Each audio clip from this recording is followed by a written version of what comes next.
Welcome to Burlap Teachers. Enjoy the video.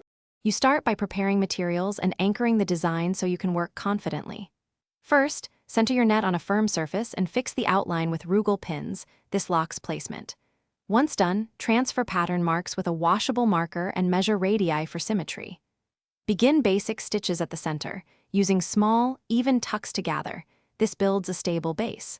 Make sure to keep tension even so the net lies flat as you progress outward. Now you expand the motif by creating repeated units, petals, loops, or spirals, so the overall geometry remains consistent. Work one segment fully, then mirror it across the axis to maintain balance.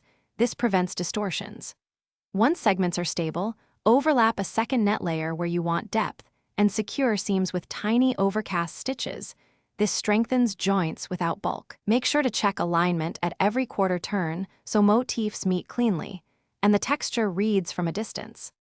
To finish, tidy edges and lock all stitch tails so your Rangoli holds shape during display.